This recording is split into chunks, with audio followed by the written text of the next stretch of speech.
The British Conservative Party's botched tax cut plan might hold some valuable lessons for the National Party here. Well, let's get to NBR's political editor Brent Edwards. So, Brent, what went wrong in the UK for the Conservative Party? Well, look, their plan was to cut taxes, but the thing that particularly seemed to upset a lot of people, including within the party, was a plan to cut the top rate 45% down to 40%. And it was actually only, I think, worth about £2 billion of a £40 billion package. But the whole point was that in line with that, they were going to have to borrow more. So you have a Conservative, a centre-right government cutting taxes but borrowing more to pay for them. And of course that sent the pound into a downward spiral. The markets reacted badly because it just seemed fiscally irresponsible. And now, under pressure, they've reversed the 45% cut, so that's no longer on the table. But it's created a lot of economic turmoil for the UK, but also a lot of political turmoil, particularly within the Conservative Party, which is holding its annual conference as we speak, and clearly a lot of division.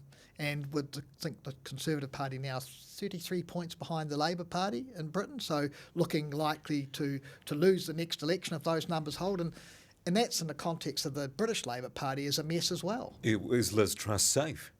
Well, not according to the reports you read out of the UK. Seems to be, and MPs obviously on background, not putting their names to it generally, are speaking quite openly, a number of them, about whether her job is safe, and she's only been in there a month. So, but it's been a pretty spectacularly disastrous start to a prime ministership. What lessons does this have for the National Party here? Well, I guess the National Party's been under pressure for a bit now about how it's going to pay for the tax cut proposals it's put up.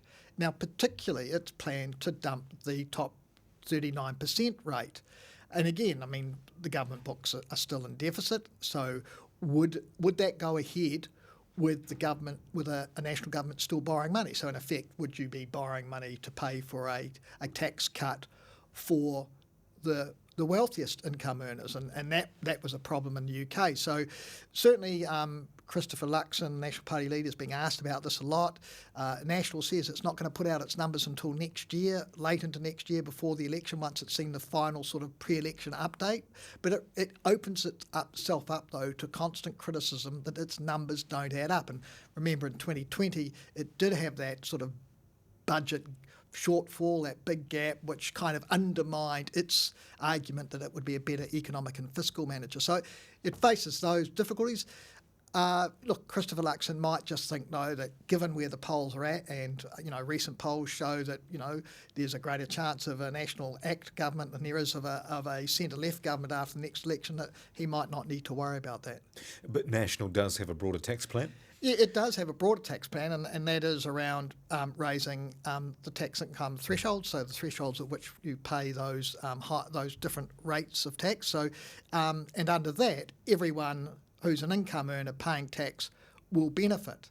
And so, there's perhaps less criticism necessarily of that, although Labor still says that's unaffordable. But at least on that sense, you can say, or everyone's going to get a bit more money in their back pocket.